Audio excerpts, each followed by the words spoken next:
Alright, what's up guys? My name is Zach, and today I am driving a 2009 Toyota Avalon XLS. Up front is a 3.5 liter V6, and down below is a 6-speed automatic transmission.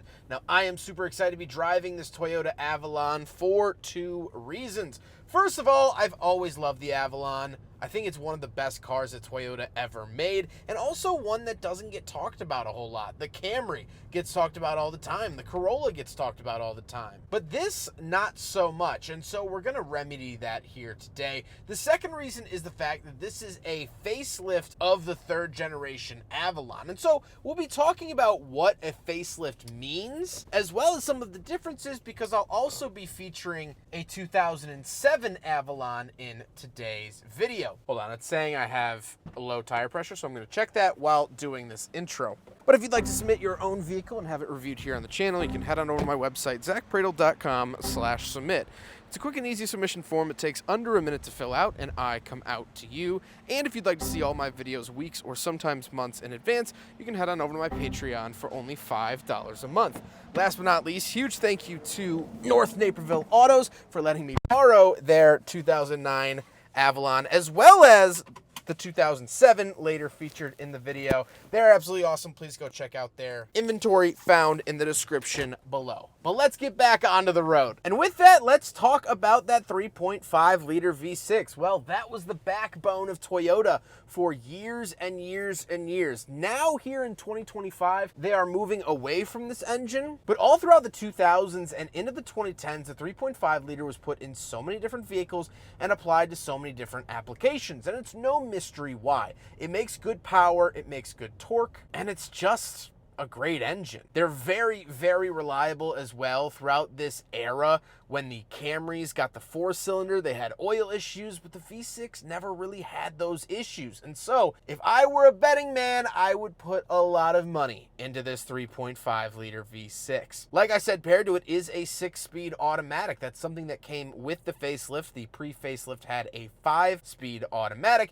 This is now a 6-speed, a little bit nicer, a little bit smoother shifts, a little bit nicer highway cruising, that sort of thing. Last but not least, about the drivetrain, this of course is front-wheel drive. So how does it feel to drive the '09 Avalon? Well, it's a nice, smooth, quiet experience. This is a luxury sedan. This is as high as you could fly while still having the Toyota badge. Obviously, you could move up to the ES Lexus, or of course, even the LS, but this was as nice as you could go while staying in the Toyota dealer, and it certainly feels that way. It glides over the pavement. It has a very smooth ride. The visibility is pretty good. Steering inputs are good. Throttle input isn't anything crazy, although it does have a relatively decent-sized V6. You mash the pedal down and you're not going anywhere too quick. You're not going to really squeal the tires. However, you do have that low-end torque when you need to get up out of Dodge. With that stuff out of the way, let's talk about the interior. Well, in front of me, I have 4 gauges. Off to the left is my coolant temperature and tachometer, and off to the right is my speedometer and fuel. On the steering wheel, on the left, we do have our volume, skip track, and phone options, and off to the right, we have our temperature control. This is an old school thing, and I love seeing that here. A lot of cars, most cars now, don't have climate controls on the steering wheel,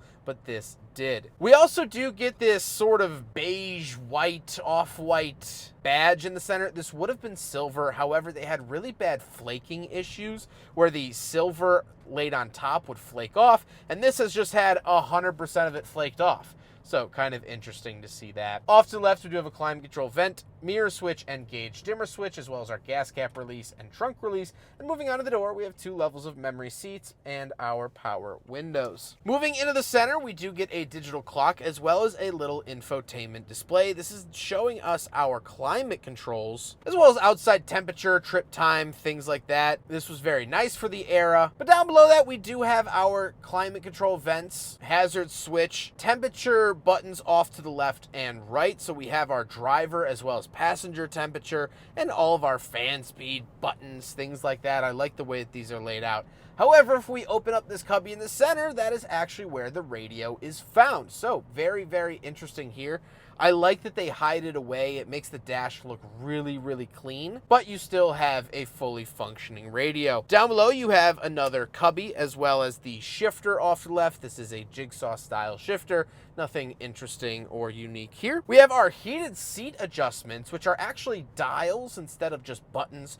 Really, really like that. And off to the right, we do have cup holders. So we will do a big friggin' bottle test. And I'm happy to report that it does, in fact, pass the big friggin' bottle test. What an absolute surprise. Then we do have a giant cubby down below, a center console, and the seats. Seats are comfortable, they are heated, power and memory, and they are leather. They're very, very nice. These are more luxury-oriented seats than what you might find in other Toyota products, and that was kind of the selling point of the Avalon. It was a sort of stealth wealth feeling, and these seats definitely reflect that. However, speaking of seats, we do have back seats. So let's go do a backseat review. All right, so we're in the back of the 2009 Toyota Avalon, and a couple of things to note. First of all, knee room is fantastic. Headroom, I'm 5'11", not a small guy. I'm not touching the ceiling or anything like that. We also do get a center console with 2 cup holders. We get 2 climate vents down below. This is a really, really nice experience here in the back of the Avalon. A better experience than you would have gotten in the Camry, especially the Corolla, and especially better than the Yaris. So backseat space for a Toyota sedan, this is the best that you could do. You also do have some recline options over here. To my left, you get some nice slight wood accents as well. This is just a nice place to be. And so that was another huge drawing point, as if the car needed any more, to how great it really is. Let's hop into the very back. We'll take a quick look at the trunk and cargo space, and then we'll talk about the looks. Right around the back of the Toyota Avalon, and we do have a trunk popper here on the key fob that pops it all the way up. So we do have this nice rear cargo net, as well as some little floor mats, and you do get a pretty decent size. You also do have cup holders over here that I'm sure would pass the big friggin' bottle test on their own. So very nice to see all of this around the back of the Avalon. Big trunk for a big vehicle, and that's what people wanted. They wanted that old style of big, comfy sedan, and you got that with the trunk as well. So very, very nice to see. Now we gotta talk about the looks, and I don't really care about the looks of the Avalon. I think it looks nice. I think it's handsome, presentable, whatever, but it's not striking. Like, when I see an Avalon, I know it's great, and I know it's wonderful, and I love seeing them. But I'm not, picking my jaw off the floor because of the angles and the design language. No, it's fine. But that was sort of the appeal to it as well. The Lexus badge carried weight. Biggie rapped about his LX 4.5.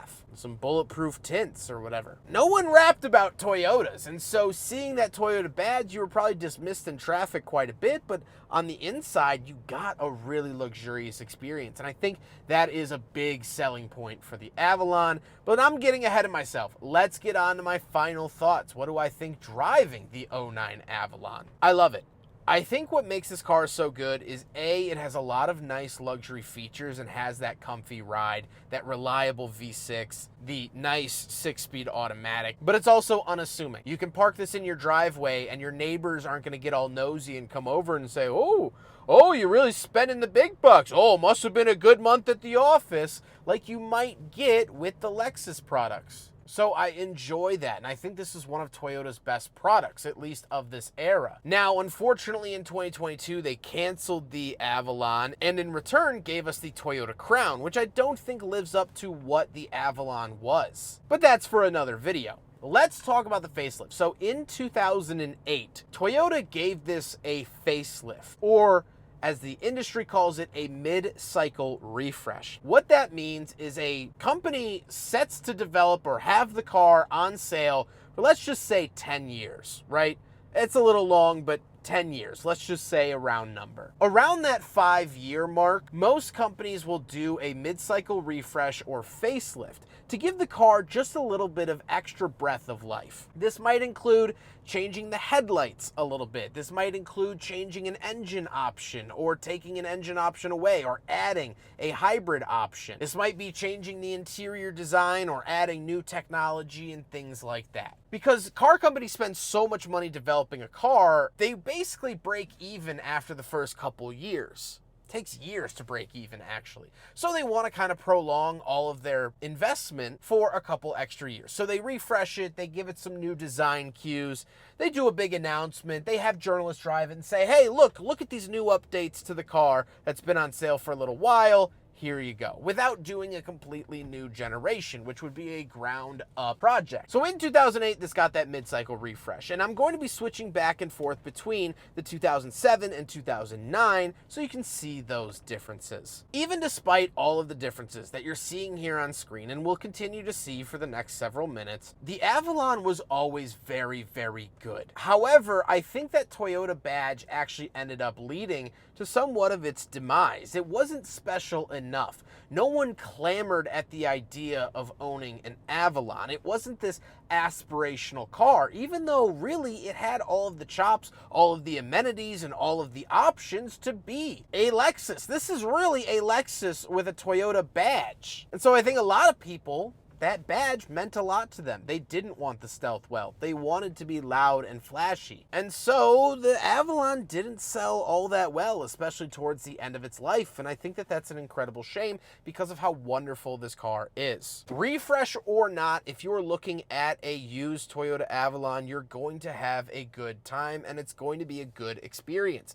Even the interior of this car, there's a lot of cracking. This is a Southern car, and it spent a lot of time in the heat. Very characteristic of that is you get some dashboard cracking. The plastics expand and contract in a different way, and it ends up cracking them. Even with these cracks, this is still such a nice car, and I would buy this, dash cracks and all, over a similar year American product. This compared to the Mercury Montego / Ford 500, oh my God, forget about it. This is a runaway smash hit where those are gum wrappers stuck to the bottom of middle school seats. This car is so, so good. And so I feel as though it's partially my duty to go out and spread the good word of the Toyota Avalon. I hope you guys enjoyed the video. Huge thank you to North Naperville Autos for letting me borrow both of their Toyota Avalons currently on sale. They are absolutely wonderful. They have tons and tons of really awesome vehicles on their lot and in their inventory at all times. Please go check them out with the link found in the description below. They offer financing, they ship, as well as they offer mobile detailing. So they are really, truly a one-stop shop. But I hope you guys enjoyed the video. Don't forget to rate the video, comment on the video, and subscribe if you really liked it. Take care, guys.